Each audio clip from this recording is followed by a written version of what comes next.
Hi hello అండి, అందరికీ నమస్తే. ఈరోజు మీకు పల్లెటూరు స్టైల్లో వంకాయ పచ్చడి తయారు చేయడం చూపిస్తానండి. సో ఇది వచ్చేసి వంకాయ. నేనైతే ఈ బొగ్గుల పొయ్యి మీద దీన్ని నేను కాల్చబోతున్నాను. సో ఫస్ట్ అయితే నేను నిప్పులు రాజేసి నెక్స్ట్ నేనైతే ఈ వంకాయని దానిపైన కాలుస్తున్నాను. కొందరైతే వంకాయకి ఆయిల్ కూడా రాసి కాలుస్తారండి. బట్ నేనైతే ఆయిల్ అనేది రాయలేదండి వంకాయకి. జస్ట్ నార్మల్గానే కాల్చేస్తున్నాను. అండ్ గ్రిల్ కూడా పెట్టుకొని కాల్చుకోవచ్చండి. సో ఎందుకంటే ఆ నిప్పులు గట్ట చేతికి మీకు కాలకుండా మీరు అలా కూడా కాల్చుకోవచ్చు. బట్ నేనైతే గ్రిల్ యూజ్ చేయలేదండి, జస్ట్ నార్మల్గానే కాల్చేస్తున్నాను. సో ఇంకొకటి ఏంటంటే మనం ఈ మెయిన్ దీనికి మనం ఎంత బాగా కాల్చుకుంటే అది అంత టేస్ట్ వస్తుందండి. సో మనం కాల్చే దాంట్లోనే ఉందండి సీక్రెట్ మొత్తం ఈ వంకాయ పచ్చడికి. సో మనం నీట్గా 4 వైపులు బాగా కాలేటట్టు పైన చూడండి, మీకు కనిపిస్తుంది కదా బ్లాక్ కలర్ లేయర్ లాగా, ఆ తొక్క అనేది వచ్చేయాలండి. సో ఆ తొక్క అనేది వచ్చేటట్టు అయితే లోన బాగా కుక్ అయినట్టండి.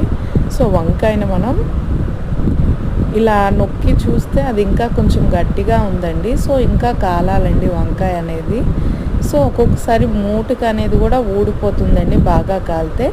నెక్స్ట్ ప్రాసెస్ వచ్చి నేను దానికి ఆనియన్స్ అనేవి చాలా చిన్న తరుగు కట్ చేస్తానండి. ఆనియన్స్ చాలా చిన్న తరుగు కట్ చేసుకున్న తర్వాత అండ్ పచ్చిమిర్చి కూడా చిన్న తరుగు కట్ చేసుకోవాలండి. సో అవి పచ్చివే, మనం వాటిని గట్ట ఫ్రై చేయక్కర్లేదు. సో ఇలా కట్ చేసుకున్న పచ్చి ఉల్లిపాయలు అండ్ పచ్చిమిర్చి రెండు కలిపి మనం ఆ వంకాయని ఒక వాటర్లో వేసి, అది నేను స్కిప్ చేసేసానండి ఆ వీడియో.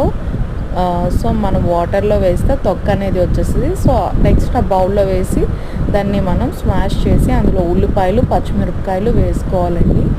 నెక్స్ట్ దానికి తగినంత ఉప్పును కూడా మనం వేసుకోవాలి. సో ఇగోండి మా అమ్మగారు చూపిస్తున్నారు దానికి ఉప్పు ఎంత కావాలో అని. సో దాన్ని మనం ఉప్పు కూడా వేసుకునే తర్వాత దాంట్లో చింతపండు కూడా కొంచెం నానేసుకోవాలండి. సో చింతపండు కూడా మనం వేసుకోవాలి. చింతపండు ఎంత సరిపడ వేసుకునే తర్వాత ఇవన్నీ కలిపి బాగా కలుపుకోవాలండి మనం.